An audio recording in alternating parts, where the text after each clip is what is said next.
Reka ntongere mushimire uyu wahisemo gukurikira amakuru ndetse n'ibiganiro tugenda dutambutsa hano kuri KN Radio.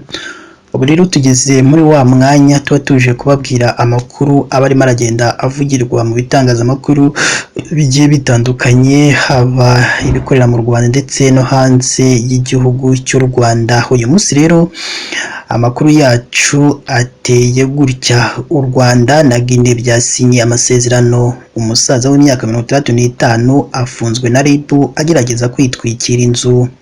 Nyanza, umukomvayeri yishwe n'imodoka yakoragaho. Rubavu, uruje ku murambo w'umugabo wasanzwe umanitse mu giti imbere y'akagari yashizemo umwuka. Ayo niyo makuru twabateguriye tugiye kuza tubaramburira mu kanya gato. Gusa niba ari ubwa mbere dusuye, jya munsi y'amakuru urabona ijambo subscribe cyangwa se abone, uhita ukandaho n'akazogera kaza nako ntugasige nako tugakandaho. Icyo gihe uzaba ushimangiye yuko ugiye kujya uba uwa mbere mu kubona amakuru ndetse n'ibiganiro tugenda dutambutsa hano kuri KN Radio.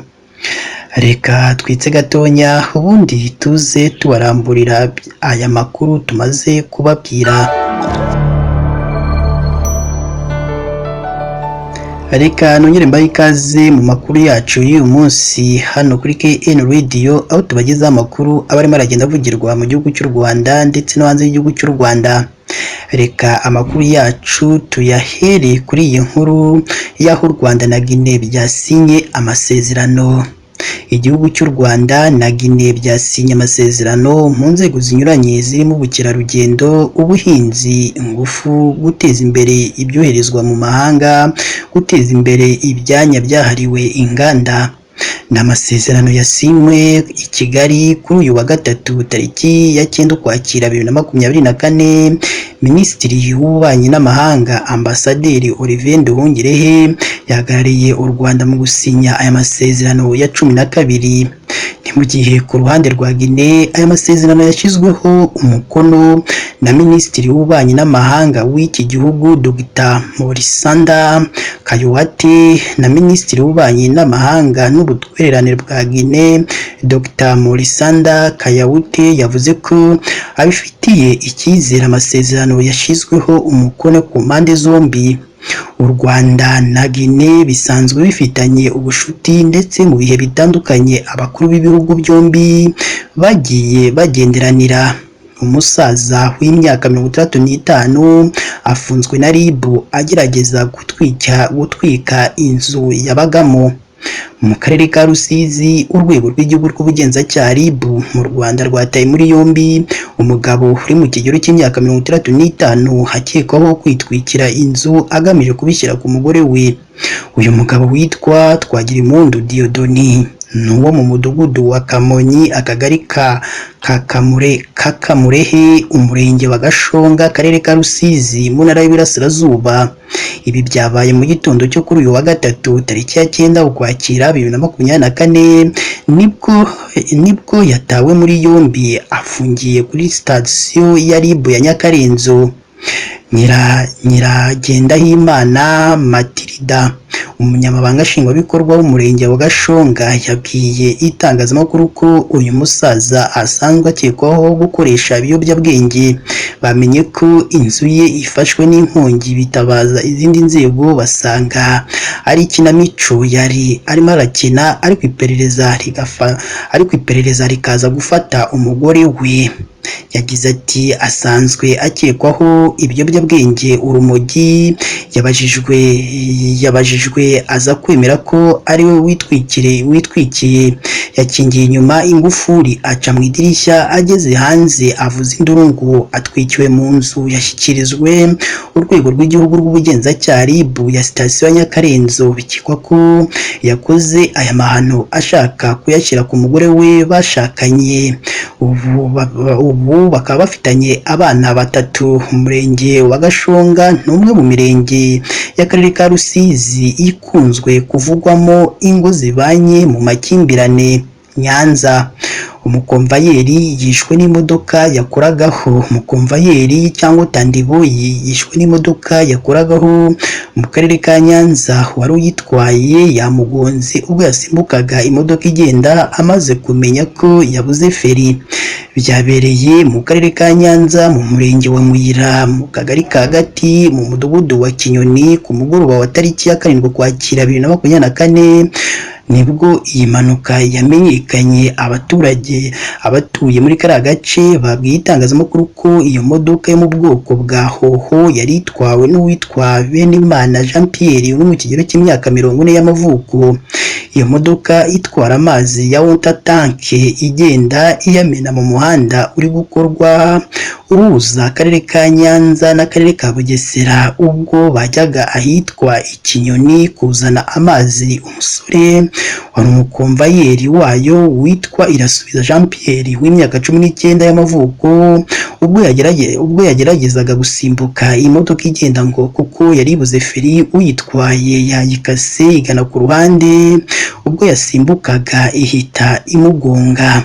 Amakuru kandi avuga ko bihutiye kumujyana kwa muganga, ariko kuwa 8 Ukwakira 2024 ahita abura ubuzima. Umunyamabanga nshingwabikorwa w'umurenge wa Muyira Mukanangazwa Brigitte yabwiye itangazamakuru ko uwari utwaye imodoka yahise atoroka, akaba arimo arashakishwa n'inzego z'umutekano Rubavu. Urujijo ku murambo w'umugabo wasanzwe umanitse mu giti imbere y'akagari mu karere ka Rubavu umurenge wa Gisenyi. Habyukiye inkuru y'umuturage basanze amanitse mu mugozi imbere y'akagari yashizemo umwuka. Ni akagari bita k'Umuganda gaherereye muri ako karere ka Rubavu.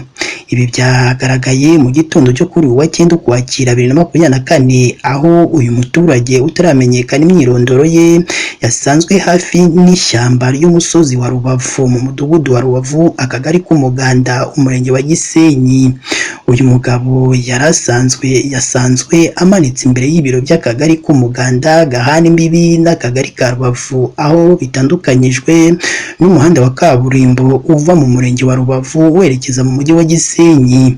Umunyamabanga nshingwabikorwa w'umurenge wa Gisenyi Tuyishime Jean Bosco yashimangiye aya makuru, anemeza ko iperereza ryo gushaka icyihishe inyuma y'ibyabaye rigikomeje. Yavuze ko amakuru bayamenye mu gitondo ari nabwo bahise bajya gutabara. Ati ni umusore twasanze amanitse mu mugozi imbere y'akagari k'Umuganda, ntabwo turamenya icyabiteye, niba yiyahuye cyangwa yishwe. Iperereza riri gukorwa n'inzego zibifitiye ububasha. Yanakomoje no kundi muturage nawe werutse kwiyahura agasangwa iwe mu rugo yashizemo umwuka. Yagize ati nibyo no ku cyumweru gishize hari n'undi twasanze yaguye mu nzu mu kagari ka Rubavu, nawe iperereza riri gukorwa ngo hamenyekane icyamwishe kuko we yasanzwe mu nzu yabagamo nawe yashizemo umwuka. Tuyishime Jean Bosco yaboneyeho gusaba abaturage gutangira amakuru ku gihe, buri wese akaba ijisho rya mugenzi we no kumenya ko ubuzima bugomba gusigasirwa.